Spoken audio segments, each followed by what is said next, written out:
L'Assemblée qui a été élue au cours de ce week-end-là va se mettre en place avec tous ces nouveaux députés dont nous avons parlé hier. Eh bien, c'est l'occasion de revenir avec Frédéric sur les origines de la première Assemblée. Pourquoi on l'appelait l'Assemblée constituante ? Eh bien, parce qu'elle était chargée de former une nouvelle constitution. Constitution. Il fallait, en fait, l'idée, c'était l'idée du roi Louis XVI, puisque on était avant la Révolution. Il y en avait une avant de Constitution ? Eh ben non.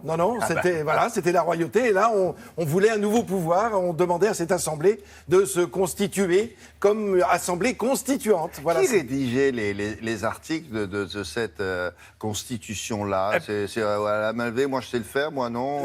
Il y a des commissions, comme toujours, déjà, les commissions qui étaient mises en place et qui créaient. Et alors surtout, cette Constitution a été créée, on va le voir en image dans un instant, a été créée, fondée sur les droits de l'homme et du citoyen. C'est-à-dire qu'on a commencé par écrire ce texte extraordinaire. Le préambule à la Constitution. Alors il y a le préambule, oui, bien sûr, c'est le préambule de la Constitution d'aujourd'hui encore, de la Ve République, de 58, avec un préambule et 17 articles. Et je vous propose de regarder des images. On va reconstituer un peu cette histoire. Pourquoi Assemblée ?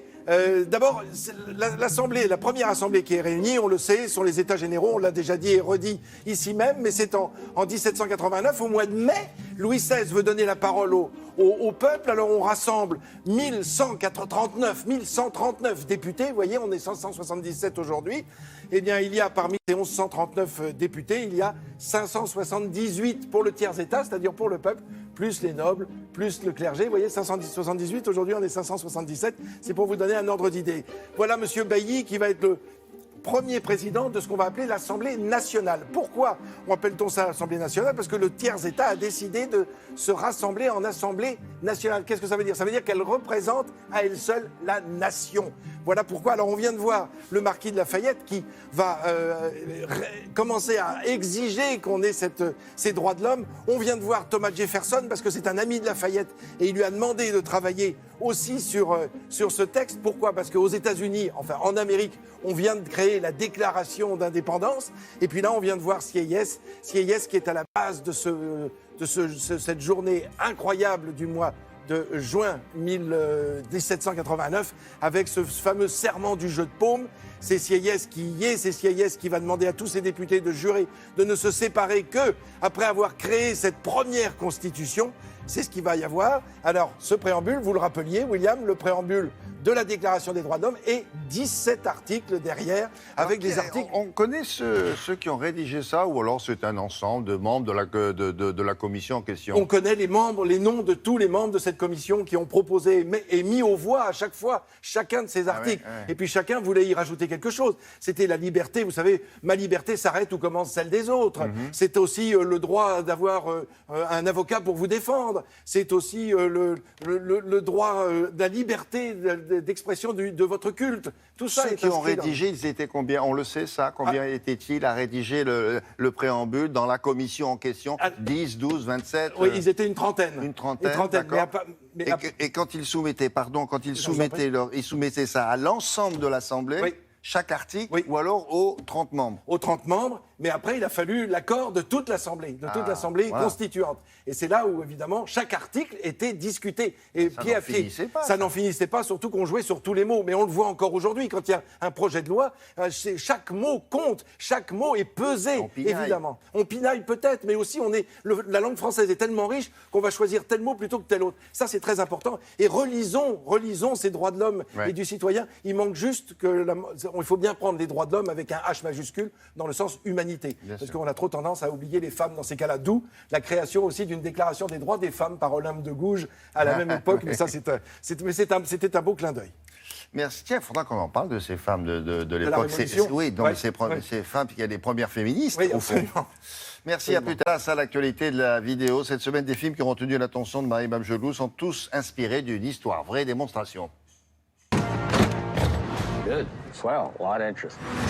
We got an order. 6 mixers. To anyone in particular? McDonald's. Care for a little tour? On commence avec l'histoire passionnante de Ray Kroc qui va s'emparer d'un restaurant de burgers et bâtir un empire. Unique, original. There's nothing like this. It's revolutionary. It's exactly what it is. It's revolutionary. There should be McDonald's everywhere. Franchise the damn thing. Mr. Kroc. Franchise, franchise, franchise. McDonald's can be the new American church. And it ain't just open on Sundays, boys. Michael Keaton impose un jeu tout en nuances pour composer son personnage charmeur, visionnaire et ambitieux. You have a contract. Contracts are like hearts. They're made to be broken.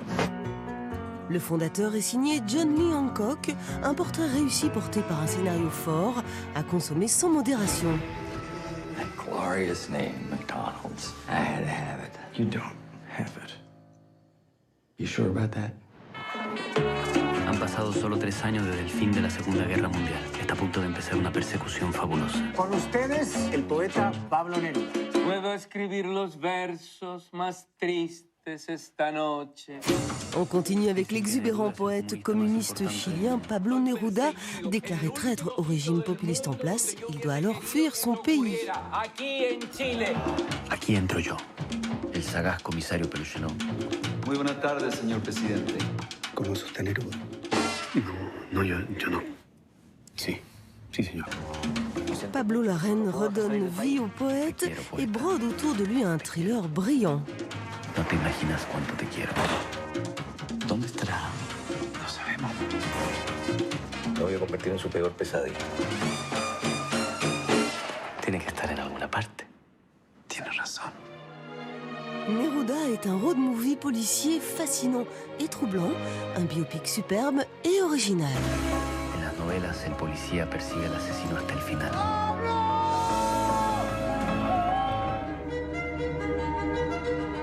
Where's you, Sharon? On termine avec le portrait intimiste et ultra-moderne d'un jeune homosexuel du ghetto américain à la recherche de sa propre identité. At some point, you gotta decide for yourself who you gonna be. Can't let nobody make that decision for you. You gonna tell him why the other boys kick his ass all the time? What's wrong? I'm good. No. Remember the last time I saw you? Cette quête d'initiation est filmée avec beaucoup de sincérité, portée par des acteurs remarquables. You're my only. I'm your only. Moonlight est signé Barry Jenkins. Voilà un film d'un romantisme et d'une sensibilité inouïe, un film rare, un film magnifique. I ain't seen you in like a decade. It's not what I expected. What did you expect? That good soul in my feet. I feel that hot blood in my body when it drops. Ooh, I can't take my eyes off of it. Moving so phenomenally. Oui, on peut le rappeler que Moonlight a obtenu un Oscar dans la difficulté, d'ailleurs, parce que c'était un autre film qui avait été annoncé. Il s'était trompé, le monsieur. Bon, à part ça, on va s'intéresser au sport maintenant et au tennis, puisque tous ces jeunes gens préparent Wimbledon. Oui, exactement. Activement. Oui, activement, c'est dans moins de 15 jours. Alors ça se passe en Allemagne, ça se passe aussi en Angleterre. On va commencer par l'Allemagne avec une bonne nouvelle pour Roger Federer. Regardez le tournoi de Halle. En fait, il y a une semaine à Stuttgart, Roger Federer avait été battu d'entrée pour son retour sur le circuit après avoir zappé la saison sur terre battue. Hier, le Suisse, 5e mondial, a passé une bonne journée à Halle, donc toujours en Allemagne. Il vise un 9e titre là-bas, le 4e de la saison, et il a battu le japonais Sugita 6-3, 6-1. Son 1100e succès sur le circuit. Côté français, défaite de Père et Simon et victoire de Lucas Pouille.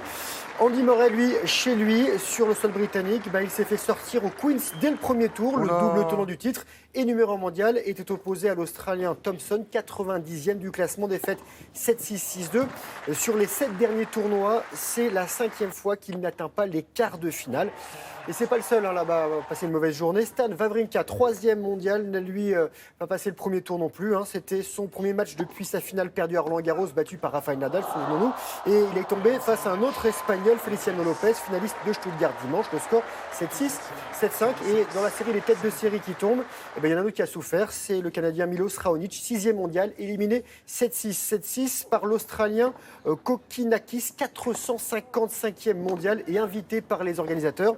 Belle journée en revanche pour Beneteau et Chardy côté français, élimination de Mahut. Et pour les filles, à Birmingham que ça joue. Et Mladenovic, elle est passée. Il a l'air bien, lui, là. Oui, 455e.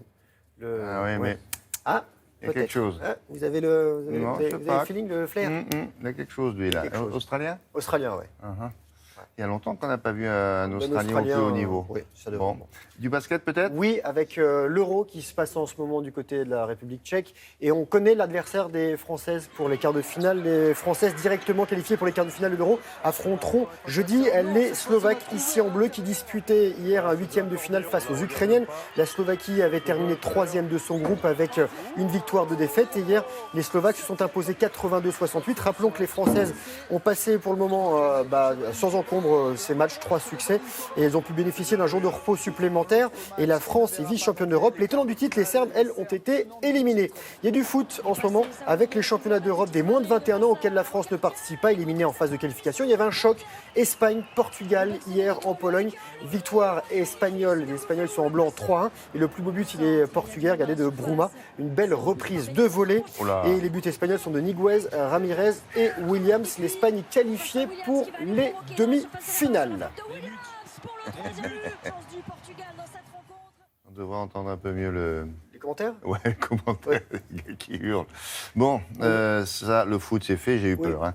De la moto, il y en a, il en reste? Oui, alors, on vous parle souvent de la MotoGP. Là, je vais vous présenter une autre discipline qui s'appelle le Superbike. Je vous explique tout ça. Alors, pour faire simple, la MotoGP, c'est un peu la vitrine technologique avec des prototypes. C'est la catégorie Rennes. Le Superbike, ça se court sur des motos du commerce que vous pouvez acheter, William, parce que vous avez votre permis moto, bien sûr. Moto de série modifiée pour la plupart. Hein. Il y a un championnat de France qui se passait pour la dernière étape sur le circuit de Pau-Arnos, 4e étape nationale. Donc, et les pilotes ont dû résister à la chaleur. Ils sont en cuir avec le casque. Victoire de Kenny Forêt qui a remporté les 2 courses. Il est en tête du classement et prochain rendez-vous à Manicourt, dans la Nièvre, les 8 et 9 juillet. Du badminton, pour terminer, UNSS, l'Union nationale des sports scolaires. Vous savez, ces sports qu'on pratique au collège et au lycée, généralement les mercredis après-midi. Pendant 5 jours, près de 150 jeunes de 12 pays se sont affrontés pour les championnats européens scolaires de badminton. Ça se passait à Clermont-Ferrand. Et devinez qui a gagné? Ce sont les jeunes Français en équipe mixte. Voilà, donc on félicite ces jeunes joueurs de badminton, des badistes, et surtout faites faire du sport à vos jeunes. Ils sont assez doués, visiblement. Ils sont très doués. Merci beaucoup. On termine cette demi-heure maintenant avec l'emploi. Sophie Pignal vous propose, si vous cherchez un emploi ou si vous connaissez quelqu'un dans votre famille qui en cherche un, de faire carrière dans l'aéronautique avec le rendez-vous du Bourget. Et là-bas, vous allez voir, les professionnels vous y attendent jusqu'au 25 juin. Pour vous faire découvrir leur métier et les opportunités d'emploi. Il y en a beaucoup d'ailleurs qui sont associés à ça. Vous allez voir le reportage de Sophie Pignal. Il a ouvert ses portes ce lundi, le 52e Salon international de l'aéronautique et de l'espace, plus communément appelé le Salon du Bourget. Les 4 premiers jours sont réservés aux professionnels. Les 3 derniers, c'est-à-dire vendredi, samedi et dimanche, sont ouverts au grand public. C'est un salon où l'on fait des affaires, c'est aussi un salon où l'on recrute et le moins que l'on puisse dire, c'est que le secteur offre de réelles opportunités, quel que soit le niveau de formation. Regardons la carte. Environ 4500 offres d'emploi sont actuellement disponibles sur le net. L'Île-de-France est l'un des 2 principaux pôles aéronautiques français avec Midi-Pyrénées-Aquitaine. Parmi les entreprises qui recrutent et qui sont présentes sur le salon, Mecachrome, qui fête cette année ses 80 ans, MBDA, né de la fusion du français Matra Défense, du britannique BAE Dynamics et de l'italien GEC Marconi. Nous évoquerons également l'Avion des métiers, Forum Emploi Formation, premier salon de l'emploi du secteur aéronautique et spatial. Mecachrome est une entreprise spécialisée dans la mécanique de précision. Elle conçoit et fabrique des pièces pour l'industrie aéronautique et spatiale et pour l'automobile. Implantée en Europe, en Amérique du Nord et en Afrique du Nord, l'entreprise emploie aujourd'hui 3000 salariés dans le monde. Le groupe est présent ici au Salon du Bourget car il recherche des experts techniques en usinage et mécanique comme les tourneurs, les fraiseurs, les techniciens méthode, les programmeurs CFAO. Il recrute également des techniciens maintenance industrielle ainsi que des managers de proximité en production. Vous pouvez découvrir l'entreprise en vous rendant sur son stand ou échanger avec ses représentants sur le forum Emploi Formation. MBDA, c'est un peu l'Airbus des missiles, avec la mise en compétence dans les années 2000 des différents groupes aéronautiques européens spécialisés missiles. MBDA, c'est l'Exocet, le Mistral, des missiles qui sont utilisés dans les opérations extérieures au Mali ou en Afghanistan. L'entreprise recrute dans tous les métiers de l'industrie, depuis l'usinage et le montage câblage, mais aussi en matière de contrôle, méthode, jusqu'aux achats, en passant par les autres fonctions comme l'ingénierie ou le support client. Et ce, à tous les niveaux, opérateurs, techniciens ou cadres. Et l'entreprise recrute des personnes sans qualification. Pour cela, elle a recours à la méthode de recrutement par simulation pour tester les aptitudes des futurs candidats. L'avion des métiers Forum Emploi Recrutement est le point de rencontre entre les entreprises, les établissements d'enseignement et le grand public. C'est l'opportunité de découvrir les profils recherchés dans le secteur aéronautique et spatial, les métiers d'avenir. Le forum propose des conférences, des démonstrations, des échanges avec les professionnels. Les candidats peuvent d'ailleurs se préinscrire sur le site du salon pour obtenir un badge gratuit. Toutes ces offres, vous pouvez naturellement les retrouver sur le site de aéroemploiformation.com ou encore sur le site de notre partenaire, Météo Job.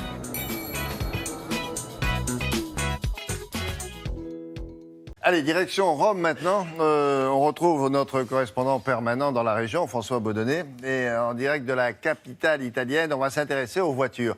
Et vous allez voir que c'est aussi la capitale des petites voitures. Ça vous rappellera certains films d'ailleurs. Bonjour François, il paraît que chez vous, une voiture sur 3, je crois, est une petite voiture, c'est ça? Bonjour. Oui, bonjour William. Alors effectivement, d'abord Rome, c'est la capitale de la voiture, c'est la capitale du trafic automobile, des embouteillages, et c'est aussi, vous l'avez dit, la capitale des petites voitures. Pourquoi? Eh bien parce que tout simplement, les Romains n'ont pas tellement d'autres choix, les bus et les métros sont déficients, et puis parce que les rues ici globalement sont très petites, ce qui fait que pour certains constructeurs, eh bien Rome et l'Italie en général, eh bien c'est le premier marché pour les petites voitures. Regardez le reportage que nous avons réalisé avec Alexandra Ley et Emmanuel Chiarello. Au millimètre près, garée entre les deux roues, elle ne se remarque presque pas.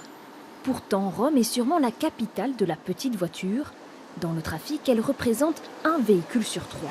C'est plus facile pour se garer, pour se faufiler dans les embouteillages. Plus elle est petite, mieux c'est. À Rome, c'est l'horreur avec les embouteillages. À l'heure de pointe, on peut rester bloqué 4 heures. À tous ceux qui habitent à Rome, je conseille les petites voitures, sans aucun doute. Sur le podium des voitures les plus vendues, la Smart. Avec ses 2,50 m de long, elle se faufile dans les embouteillages des grandes villes. Ici, 160 000 petites Allemandes sont en circulation. C'est l'une des voitures les plus répandues. Les petites voitures ont connu un grand succès ces dernières années. Elles sont plus pratiques pour se déplacer dans une ville embouteillée et pour se garer dans le centre historique où on peut difficilement trouver des places de parking. Et dans les rues de Rome fleurissent aussi ces drôles de petits véhicules jaunes, électriques cette fois. Ces voitures partagées permettent via un abonnement de louer une voiture à tout moment de la journée pour quelques minutes et de se déplacer sans polluer. Elle est sympathique, elle est facile à conduire et très facile à garer, ce qui est un grand avantage à Rome et partout. Plus que jamais, la petite voiture est la solution à Rome, mais aussi dans toutes les grandes villes italiennes où il s'en vend de plus en plus. Et dans le flot des petites autos, la Fiat 500, celle des années 60, pionnière du genre, est encore présente à chaque coin de rue. Celle que l'on surnommait la voiture pour tous reste indémodable. Alors là, on le voit sur ces images, le centre-ville est assez exigu. D'ailleurs, François, il me semble qu'à Rome, la municipalité a limité la circulation dans le centre historique, non ? Oui, en effet, Rome a été pionnière en la matière. Regardez, je vais me déplacer de quelques centimètres seulement pour vous montrer ce panneau lumineux qui se trouve ici. Des panneaux lumineux comme ça, il y en a tout autour du centre historique de Rome.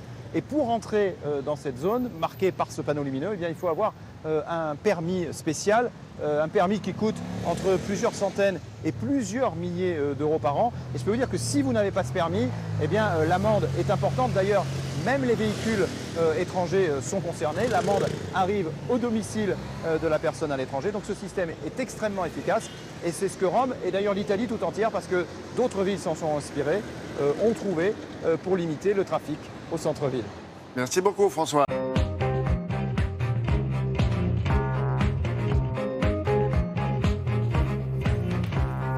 Alors, qu'est-ce que vous avez remarqué ? Marquet en première page. Bonjour William, bonjour à tous. Eh bien, 2 sujets émergent ce matin dans les journaux, le terrorisme et le MoDem. On pourrait même tenter une synthèse en disant que Bayrou terrorise Macron, mais ce serait un peu exagéré, même s'il y a de cela dans cette formule d'un membre de l'entourage du chef de l'État qui dit « Depuis 20 ans, il emmerde toute la classe politique », évidemment.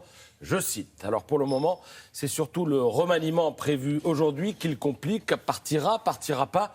Après la démission de la ministre des Armées, Sylvie Goulard, eh bien Libération, qui se voit bien un arbitre des élégances, estime qu'il est compliqué pour Bayrou de s'accrocher. On ne compte plus les assistants d'eurodéputés du MoDem qui travaillaient en fait pour le parti. D'où cette raclée signée Laurent Geoffrin qui ouvre son édito par ces mots. Le métier de parangon de vertu n'est pas toujours facile. On passe vite du rôle d'Alceste à celui de Tartuffe. Alors Alceste, Tartuffe, Molière, les mœurs de la cour, la société du paraître, le XVIIe siècle, tout ça fait très ancien régime et nous renvoie donc illico à ce dessin de Cac auquel il n'a pas échappé que Bayrou portait la loi sur la moralisation de la vie publique. Soyons sérieux, dit Bayrou, si je pensais que je devais démissionner, je l'aurais mis dans la loi. Alors sinon, il n'a échappé à personne qu'un autre projet de loi faisait pas mal parler en ce moment. C'est celui destiné à renforcer la lutte contre le terrorisme. Il sera présenté demain par le gouvernement dans le contexte que l'on sait, celui de l'attentat des Champs-Élysées. Alors à ce propos, lire l'édito du Figaro ce matin, le terroriste était fiché S, il disposait d'une autorisation de détention d'armes, elle avait été renouvelée en février dernier, il était assigné à résidence, mais il multipliait les allers et retours en Turquie. Dans son quartier, sa famille et lui étaient connus pour être des musulmans ultra-rigoristes. Il avait transformé sa maison en armurerie. Et donc, écrit Yves Tréhard, dans le jargon de la police, un tel individu présente, paraît-il, des signaux faibles. Pareille précaution de langage défie l'entendement. Et l'éditorialiste de conclure, ils sont 12 000 recensés en France pour leur lien avec la mouvance islamique. C'est bien de le savoir. Mais après, on peut toujours faire des lois, mais ça ne plaît pas à tout le monde. Celle qui se prépare, par exemple, fait dire à l'humanité qu'elle combine le risque de l'arbitraire et le musellement de la justice, même si le contexte joue en sa faveur. Et Patrick Appel-Muller va même jusqu'à écrire noir sur blanc que, je cite, « Rien ne justifie cette loi », et notamment pas l'expérience des dispositions de l'état d'urgence. Et là, alors on ne sait plus si l'éditorialiste est rongé par l'idéologie, s'il est mal informé, ou si au contraire il est trop bien informé, auquel cas il faut le mettre d'urgence en rapport et en contact avec Bernard Cazeneuve pour qu'ils s'expliquent tous les deux, parce que Cazeneuve dit partout que l'état d'urgence a permis d'éviter de nombreux attentats, grâce notamment à des perquisitions administratives qui ont permis de mettre la main sur des documents numériques riches d'enseignements. Voilà donc où en est le débat. En préambule donc au dévoilement du contenu de la loi antiterroriste du nouveau ministre de l'Intérieur, Gérard Collomb. Sur le sujet, il s'explique ce matin longuement dans le Figaro. Et bon, il y a quand même 2 ou 3 passages où l'on est à la limite de s'esclaffer en pensant à ceux qui parlent de projets liberticides. Je vous donne pour finir 2 exemples. Vous êtes sur le départ du Tour de France, par exemple. Il y a un périmètre de protection. Eh bien, la police pourra procéder à des fouilles de véhicules. Oui, mais avec le consentement du conducteur. S'il refuse, on lui demande simplement, gentiment, de quitter les lieux. 2e exemple, une personne est assignée à résidence. Alors, on a vu qu'elle pouvait quand même aller en Turquie et revenir, mais bon, passons. Elle est assignée à résidence. Eh bien, cette personne pourra porter un dispositif de surveillance électronique mobile. Génial, oui, pourra. Car là encore, il faudra avoir son accord. Voilà. Sinon, tout va bien. Les 4 vérités. Caroline Roux reçoit ce matin Éric Ciotti. Alors, il a été réélu député, mais il le dit lui-même, c'est la victoire la plus dure de son engagement politique au moment où une partie de la droite se met en marche pour construire avec Macron. Lui campe sur une opposition de droite ferme.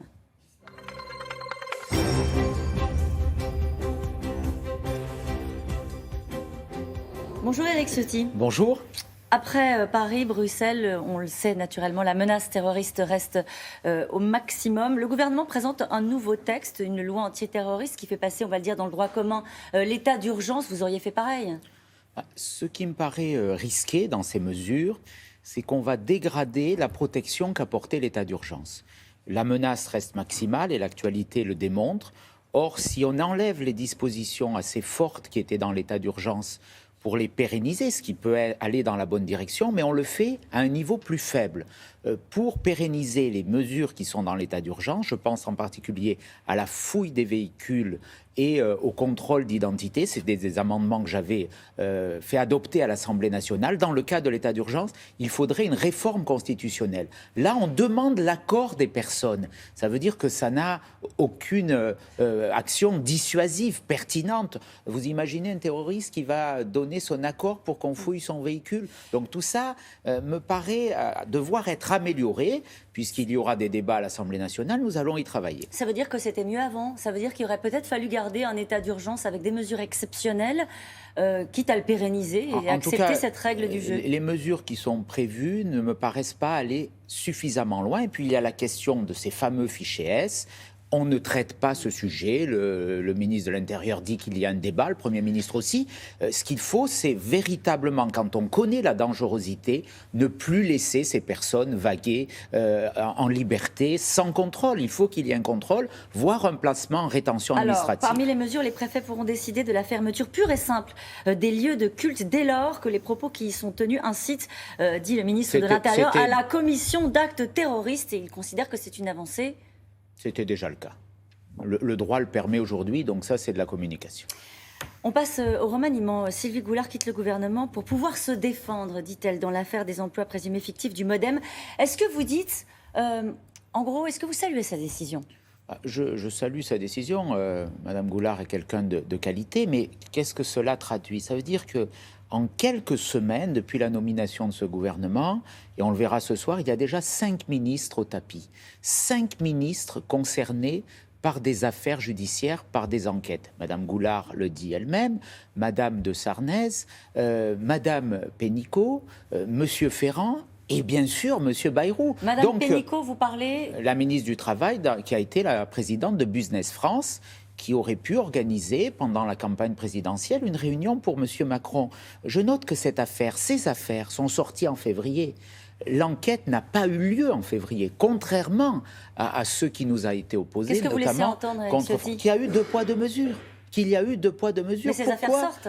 Oui, mais pourquoi elles sortent au lendemain des élections législatives? Ça veut dire qu'on a occulté la vérité aux Français, qu'on a caché, qu'on a dissimulé la vérité aux Français. C'est extraordinairement grave. C'est une défiance dans la démocratie. Pourquoi Business France? L'enquête n'a pas été conduite au mois de février, avec les mêmes moyens qui ont été déployés à l'époque contre François Fillon. Je pose cette question. Et puis le garde des Sceaux aujourd'hui, qui lui-même est potentiellement mis en cause dans une affaire, qui a connaissance des enquêtes qui sont conduites du fait des remontées qui viennent de la direction des affaires criminelles et des grâces, et qui reste là. Le maintien de M. Bayrou dans ces conditions est un scandale démocratique. Qu'est-ce que vous attendez du président de la République? Il doit démissionner. Le président de la République couvre M. Bayrou aujourd'hui. C'est scandaleux. Qu'est-ce que vous attendez du président de la République? On est à quelques heures d'un remaniement.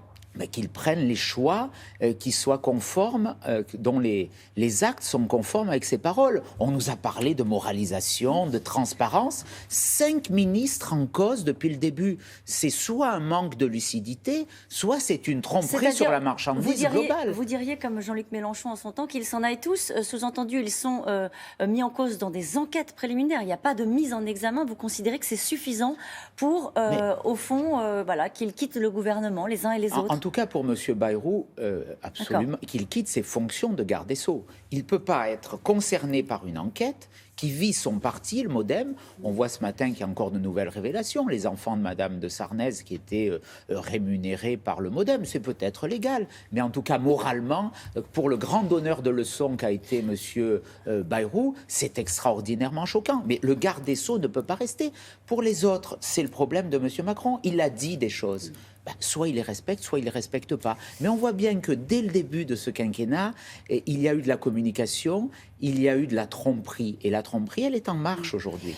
Est-ce que vous pensez qu'Emmanuel Macron, encore une fois, on est à quelques heures du remaniement, va continuer à faire son marché dans les rangs du parti Les Républicains? C'est probable. C'est probable. Et ça vous effraie? Non, ça ne m'effraie pas, puisque je crois qu'il faut une clarification. Il y a une minorité chez nous qui nous a fait beaucoup de mal, qui nous a fait perdre sans doute 100 députés, qui a choisi d'abandonner leurs convictions pour des places, pour des postes. Bien, aujourd'hui, il y en a encore certains qui vont être dans cette attitude. Je le déplore, mais finalement, je crois qu'aujourd'hui, on est au terme de ce processus. Vous avez l'air de trouver ça très normal et de dire que tout ça n'est pas si grave. Est-ce qu'Emmanuel Macron va réussir à faire exploser la droite? C'est ça qui est en train de se jouer. Il ne réussira pas, bien entendu, à faire exploser la droite. On a un groupe parlementaire qui sera solide. Qui sera divisé. Oui, il y aura sans doute un autre groupe, mais il faut en prendre acte. Et moi, je préfère aujourd'hui que les choses soient claires. Nous devons refonder un grand parti de droite populaire. Nous aurons un groupe avec des députés solides, de conviction, pas des gens qui regardent l'air du temps ou la direction du vent. Nous serons ancrés dans nos convictions. Et nous jugerons en fonction des textes. Et les autres, ceux qui sont, on les appelle les constructifs, qui sont amenés peut-être à faire un autre groupe, est-ce que vous leur dites quittez le parti Les Républicains? Les constructifs, comme s'il y avait qu'eux qui étaient constructifs. Ce terme, c'est un terme de communication. Moi, je dirais plutôt les opportunistes sans conviction. Eh bien, eux, ils vont partir d'eux-mêmes. Ils sont déjà en marche. Ils nous ont Donc ils doivent quitter le parti Les Républicains? Pendant toute la campagne électorale, ils ont joué contre leur camp. Ils ont joué contre nos candidats. Ils ont fait perdre nos candidats. Aujourd'hui, ils s'éloignent et je ne les vois pas partir avec regret. Ils s'éloignent, vous n'avez pas répondu à ma question. Est-ce qu'ils doivent quitter le parti Les Républicains? Mais en allant dans un autre groupe, ils quittent naturellement le parti Les Républicains. Laurent Wauquiez dit ce matin dans Parisien qu'il veut défendre une droite ferme sur ses fondamentaux. Un peu ce que vous venez de nous dire à l'instant, qui parle à tous. Il dit ce matin, mon modèle c'était Sarkozy 2007. Est-ce que ça pourrait être votre candidat à la présidence du parti Les Républicains, puisque ça va être le sujet? Nous verrons bien quand aura lieu cette élection qui sera candidat. Moi, je participerai à la refondation d'un parti de droite populaire. Et c'est vrai qu'il y a deux modèles. C'est le RPR de Jacques Chirac et c'est l'UMP de Nicolas Sarkozy en 2007. Quand la droite est la droite, nous ne perdons pas et nous ne laissons pas le Front National prospérer. Donc il faut un vrai parti de droite avec des valeurs que je pourrais résumer d'un côté par la liberté économique et de l'autre par l'autorité pour protéger les Français. Vous dites je participerai, Éric Ciotti. Est-ce que vous excluez ce matin totalement d'être candidat? Non, je n'exclus rien. Nous verrons bien dans ce débat qui est candidat. Je me positionnerai.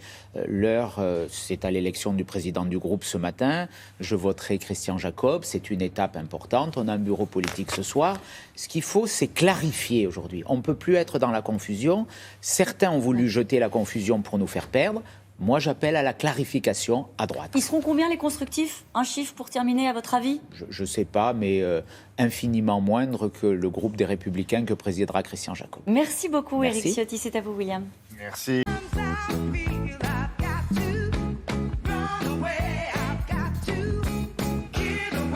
On poursuit avec l'actualité de la santé. Je serais tenté de dire l'actualité de l'été. Or, nous sommes le 21 juin, très précisément, premier jour de l'été. Vous êtes un certain nombre à vouloir perdre du poids sans faire de régime, parce que le régime yo-yo, vous connaissez, ça monte, ça descend, et ça ne vous intéresse pas, et vous avez peut-être raison. Alors, on peut utiliser des aliments qui sont des coupes-fins naturels. Vous dites, oui, coupe-fin, je connais. Peut-être pas. Oui. Est-ce qu'on a une définition scientifique de ce que l'on appelle assez familièrement un coupe-fin? Un aliment coupe-faim, c'est un aliment, quand vous le consommez, qui va réduire l'appétit et freiner un petit peu les pulsions alimentaires. Alors bien sûr, il n'y a rien de miraculeux à cela. Vous n'allez pas perdre 10 kilos parce que vous allez choisir des aliments coupe-faim. Mais c'est une aide, parce qu'on sait que c'est très difficile de perdre du poids. Et plus on multiplie les aides, et plus on a des chances de voir l'aiguille de la balance aller du bon côté. Alors, parmi les coupes-fins naturels, il y en a de très connus. Oui. On sait par exemple maintenant que 2 carrés de chocolat noir fortement dosés en cacao ont un effet coupe-fin. Et ça a même été fortement dosé. C'est-à-dire qu'une étude néerlandaise a montré que 2 carrés de chocolat à 100%, dosé à 100% de cacao. Mais c'est vrai que déjà, si vous avez 75, 80, 85%, l'effet est intéressant. Eh bien, ça joue sur la gréline, qui est l'hormone de l'appétit. Et vraiment, cette étude a montré que ça avait un impact sur cette hormone dont les taux diminuaient. Donc, ça réduit un petit peu l'appétit. C'est ça. C'est une fois que vous avez mangé ça, vous n'avez plus faim. Vous n'avez plus faim. Alors, encore une fois, Ou pas trop voilà, faim. vous avez moins faim. Si Moins vous avez faim, une petite d'accord. fringale, 2 carrés de chocolat à 100%, c'est intéressant parce que ça va vous couper momentanément la faim. ça. Pareil, par exemple, avec le blanc d'œuf. Le Oui. blanc d'œuf, c'est connu aussi, même l'œuf dur, puisque les protéines de l'œuf sont coagulées par la cuisson. C'est un bon effet coupe-faim. Par exemple, beaucoup de gens le savent, avant d'aller dans une fête où il y a un buffet, on peut manger un œuf dur et ça va empêcher de trop se jeter sur À la l'époque, nourriture. on savait ça, vous savez. Oui, il y a mais très bien sûr, longtemps. ça, c'est très Il y avait connu. l'œuf dur qui était sur le comptoir des bars. Et bien voilà, effectivement. Et on se prenait un petit œuf dur parce qu'on se disait, c'est un bon, aliment ça va me coupe-faim. suffire. Exactement, un aliment coupe-faim très connu. Mais dans un livre qui vient de paraître, un médecin nutritionniste met en lumière d'autres coupe-faim naturels, d'autres aliments qui ont fait la preuve de leur efficacité sur la prise de poids dans des études récentes. Donc quels sont ces nouveaux coupe-faim naturels? Réponse en images.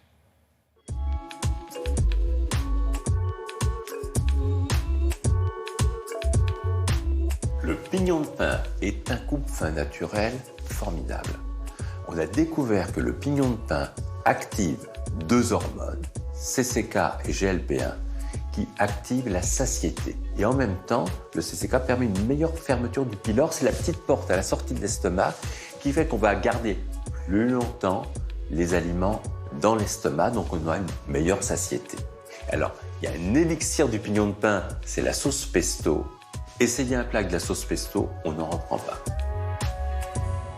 Depuis des siècles, les dentistes connaissent l'histoire. En suçant le clou de girofle, ça permet d'anesthésier un petit peu la sphère dentaire et d'avoir moins mal.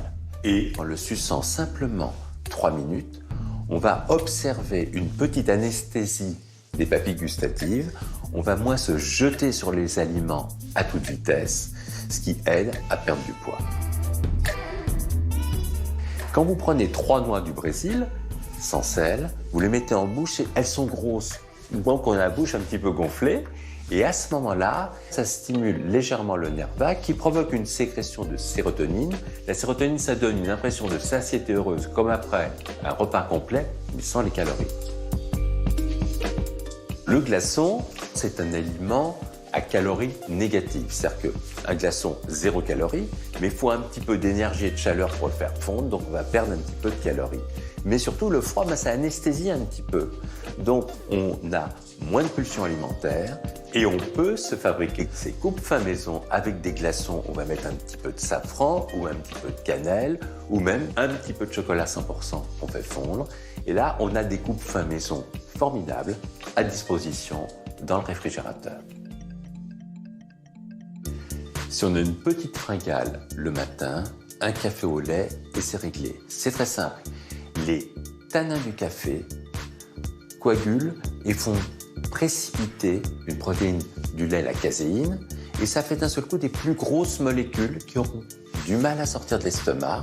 Et de ce fait, on se dit, ben tiens, j'ai du mal à digérer le café au lait. Mais en fait, c'est un bon point. On n'a pas faim de la matinée et ça évite de grignoter des tas de petites choses qui font grossir. Ça, c'est pareil, le café au lait, c'est ce qu'on buvait après la guerre. Ils avaient pensé à ça, les parents de cette époque-là, en disant, mais ça pour les enfants, avant d'aller à l'école. Et donc, ça va leur occuper l'estomac. Et donc, ça permet à l'estomac de dire complet, stop, voilà, c'est là. Mais exactement. Et quand on veut éviter, par exemple, le matin de prendre 2 petits déjeuners, un café latte, chose que je pratique assez souvent en salle de maquillage. Efficace. Un petit café latte, c'est très efficace. Et pour, du Brésil, pour le couper clou de l'appétit. girofle à sucer, la sauce pesto. Ouais, pas mal, pignon. D'accord. Voilà. C'est pas très nourrissant, on est bien d'accord. Oui. Mais ça vous permet de ne pas avoir envie d'autre chose. C'est ça l'idée. C'est pas une méthode miracle, mais ça aide un petit peu quand on veut perdre du poids. Et donc, si vous voulez en savoir plus sur ces coupes-faim naturelles, je vous recommande le livre du docteur Frédéric Salman, Votre santé sans risque, chez Albin Michel. On a le temps ou pas? Ah, on n'a pas le temps. Parce que sinon, on aurait parlé du sel. Mais on en parlera tout à l'heure, 9h12. D'accord, on en parlera tout à l'heure. Merci. À tout à l'heure, Brigitte.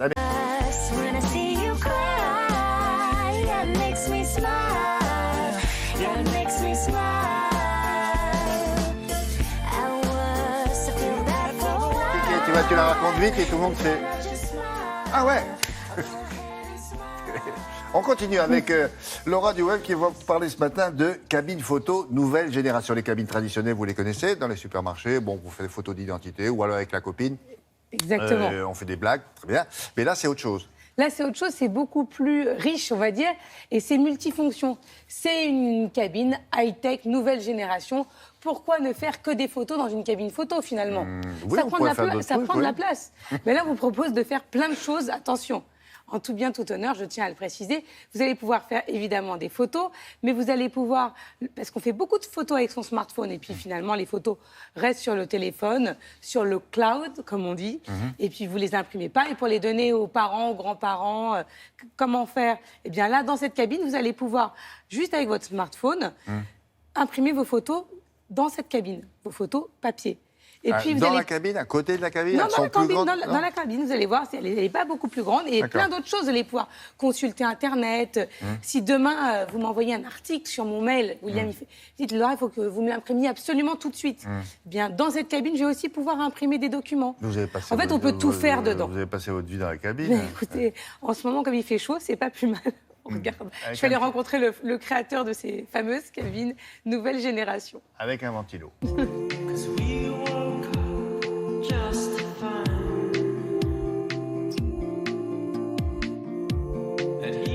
Le concept de la Winbox, c'est une cabine multiservice. On peut faire du tirage photo, 10-15, pour des photos de mariage, de vacances, à partir d'une clé USB ou d'une carte SD ou d'un disque dur.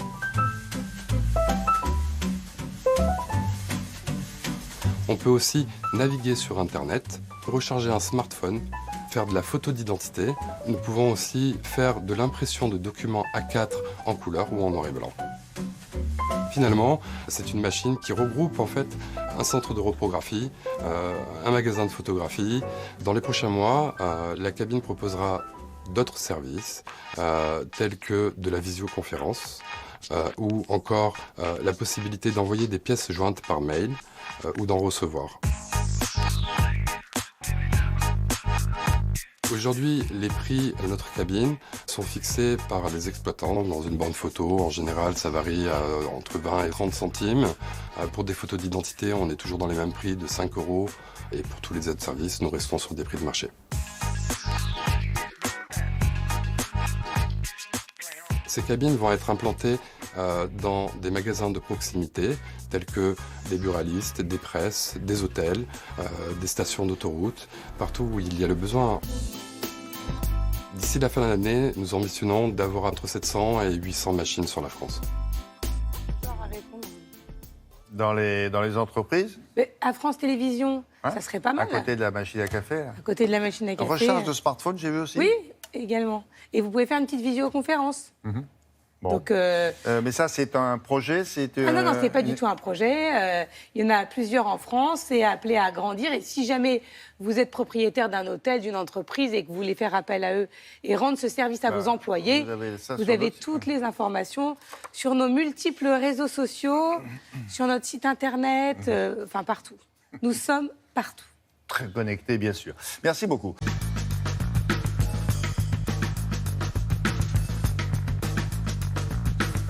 C'est un secteur dont on entend Frédéric parler assez souvent. Chaque fois qu'on voit un Airbus, on dit youpi, vive la France, on a vendu un Airbus. Mais enfin, un Boeing, ils vendent aussi. C'est pas mal de débouchés, probablement. Mais un petit rappel pour commencer, peut-être. Oui, rappel historique, parce qu'on part de très loin. Vous allez voir une courbe. C'est le nombre de personnes qui prennent l'avion dans le monde entier chaque année. Regardez, cette courbe, elle part de presque zéro dans les années 1950. C'est normal, puisqu'à l'époque, il y avait que les gens très très riches qui pouvaient prendre l'avion. Mais vous voyez que ça augmente très vite. On passe le milliard de passagers par an dans les années 80. Puis 2 milliards là, par an. Là, à gauche, là-bas... Oui, c'est des milliards. 2 milliards par an vers l'année 2005, 3 milliards vers 2010. On atteindra 4 milliards de passagers par an à la fin de cette année 2017. Donc, c'est un secteur en forte croissance, même quand il y a des attentats, même quand le pétrole est cher. Vous voyez que cette courbe ne baisse jamais. Pourquoi ? Eh ben, grâce ou à cause des compagnies low cost. Comme les compagnies low cost tirent les prix vers le bas, même les autres compagnies sont obligées de s'aligner vers le bas pour avoir des billets moins chers, eh ben les gens voyagent de plus en plus. Et puis, il y a aussi au niveau mondial de plus en plus de pays où les gens ont les moyens de prendre l'avion, ce qui n'était pas le cas auparavant. Les Chinois ou les gens du Moyen-Orient, il y a 30 ans, n'avaient pas les moyens de prendre l'avion. Maintenant, si. Donc forcément, c'est pour ça que la courbe que vous avez vue est tout le temps en augmentation, même quand il y a des attentats, même quand le pétrole est cher, elle ne cesse d'augmenter. D'ailleurs, il y a 10% par an de croissance du trafic au Moyen-Orient, 8% en Asie, dans ces pays qui ne prenaient pas l'avion il y a quelques années. Donc voilà pour le trafic. Pour ce qui est des constructeurs, vous l'avez dit, il n'y a que 2 gros constructeurs internationaux. Hein. En gros, il y a Boeing et Airbus. Boeing l'américain, Airbus l'européen. Bon, en fait, Airbus a des usines aux États-Unis et réciproquement, hein, donc c'est très interconnecté. Chacune des 2 marques, ils sont à touche-touche. Ils livrent environ 1000 avions chaque année. Ça, c'est le dernier. Beaucoup, hein. Ça, c'est la 380, le plus gros. Donc chacune des 2 marques livre 1000 avions chaque année, 80% des avions civils. Et l'aéronautique, ça pèse très lourd, c'est 350 000 emplois en tout en France, 350 000 avec les sous-traitants. Et ça rapporte de l'argent parce qu'un avion, c'est très cher, donc ça représente plus de 10% des exportations françaises, l'aéronautique, à elle seule. Alors il commence à y avoir des concurrents à Boeing et à Airbus. Là, vous voyez l'avion chinois, le C919, il est beaucoup moins cher, mais il est encore en phase de test.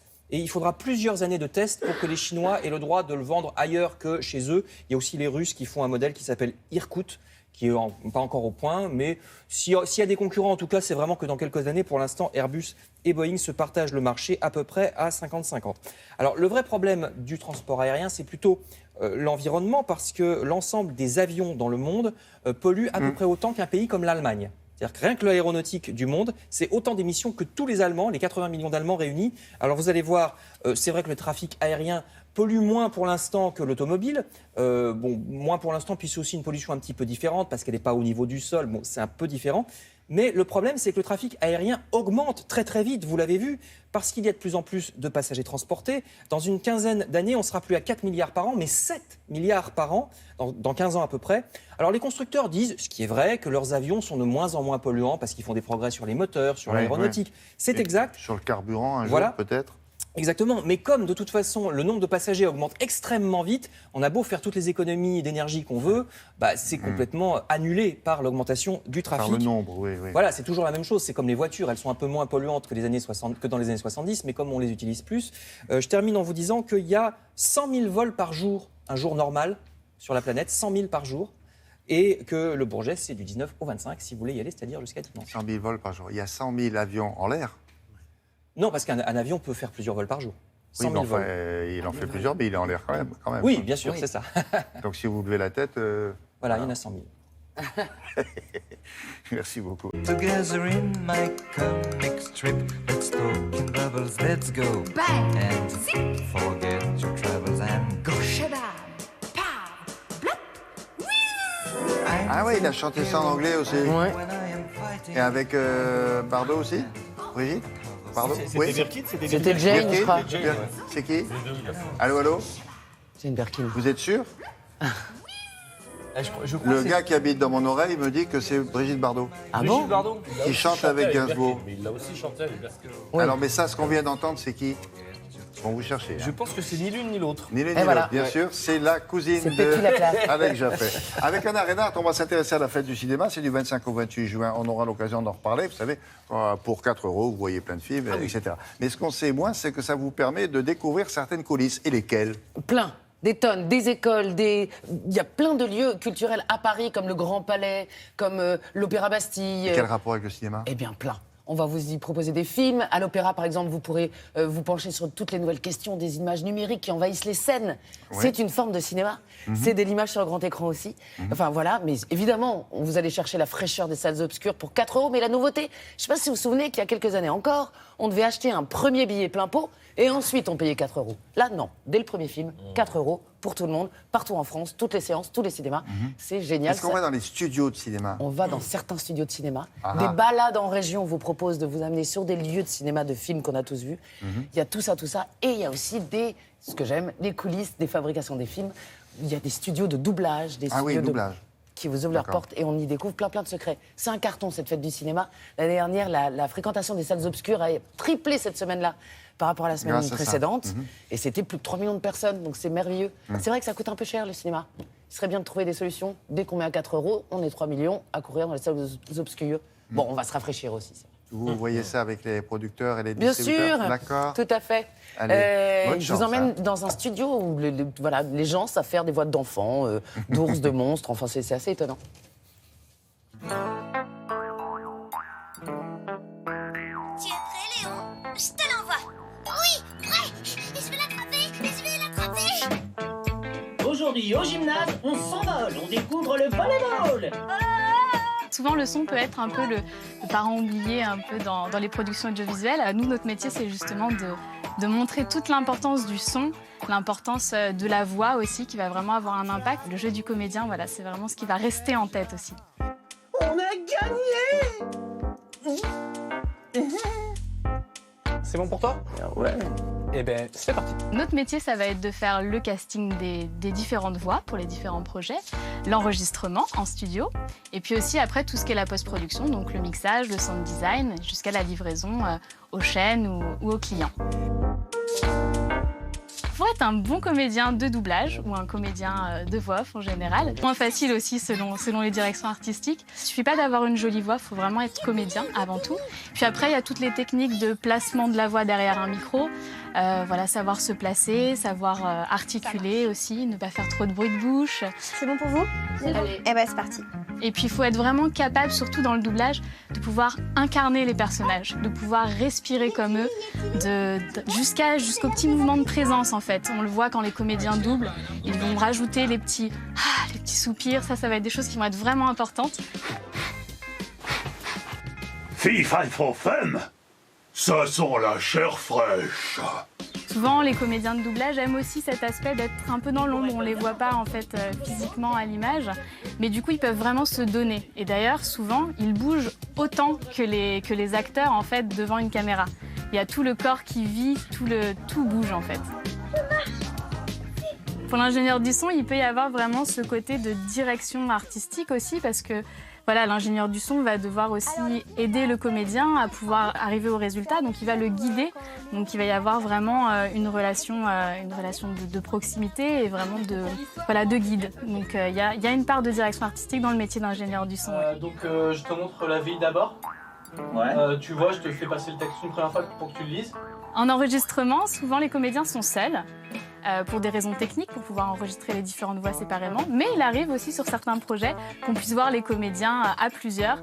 Ils apprécient d'autant plus l'interaction, c'est vraiment des bons moments pour eux parce qu'il y a beaucoup de rire souvent et de bonne humeur. Libérons les melons, vive les melons libres. Incroyable. Quoi? Ah, parfois, ils sont plusieurs comme ça autour d'un même micro. Ça arrive, oui. Dans une scène où ils sont nombreux. Ah, ouais. Plus rarement, mais ça arrive. Ça met de l'ambiance. Et pour faire des voix d'enfants, ce ne sont pas des enfants. Mais non, ce sont le plus souvent des adultes, parce comme que vous l'avez vu là. Etc. Parce que la loi, et puis parce que c'est vrai que c'est quand même un... C'est particulier de ne pas jouer avec son corps, de jouer un peu avec son corps, mais surtout avec sa voix. Les enfants sont très forts souvent pour jouer pleinement, mais quand les placer derrière un micro dans une petite salle noire pour leur demander d'interpréter un truc, c'est quand même un peu compliqué. Ouais. C'est vrai qu'il y a des lois en plus qui limitent le truc. Métier. France Télé s'éclate avec la fête du cinéma. Plein de films, même les jeux vont s'y coller sur le thème du cinéma. Bon. Tous vos jeux préférés, etc. Il y a une vente aux enchères aussi. Ouais. Vous voulez pas, William, pour vos vacances, le surf de Brice de Nice? Ah bon? Ça le vous surf irait bien qui a joué dans le film? Je vous vois bien rider la vague. Ouais. Lequel, le 1 ou le 2? Alors c'est une bonne question. Prenez le 2. Alors là, je vais vous faire confiance. Ouais. Prenez le 2, il est passé du 1 au 3 avec Bryce. Ah oui, c'est vrai. Parce que le 2, il a été cassé. Ah c'est vrai. Heureusement qu'il est là. Ou la robe de Nathalie Portman en Jackie Kennedy, ça, je la choperais bien, moi, je vous cache pas. D'accord. Moi aussi. C'est sûrement trop, oui. C'est trop grand pour vous. Vous, c'est un petit 36. Nathalie Portman, c'est gentil. Ouais. On parle de Nathalie Portman, William. Voilà.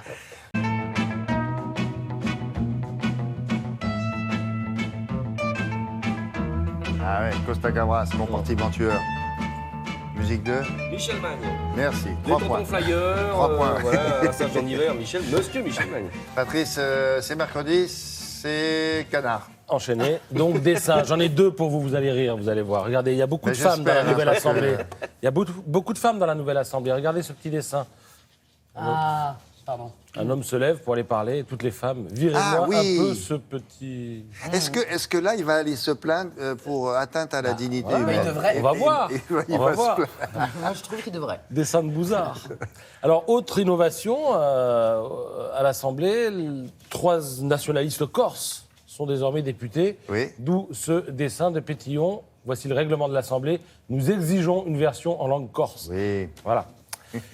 Voilà pour les dessins. La fête de la musique, Anna en parlait à l'instant. C'est le cinéma, moi, mais c'est presque pareil. La musique, c'est pareil. Allez, ça marche aussi. C'est aujourd'hui, on mélange tout aujourd'hui. Donc, à l'Olympia, vous avez tout le programme évidemment dans le Parisien, et j'ai retenu donc pour vous à l'Olympia, donc à Paris, M évidemment. Ce soir, ça commence à 20h, ça se termine à 2 du matin. Concert de 6h, à part Francis Lalanne, personne n'a fait mieux.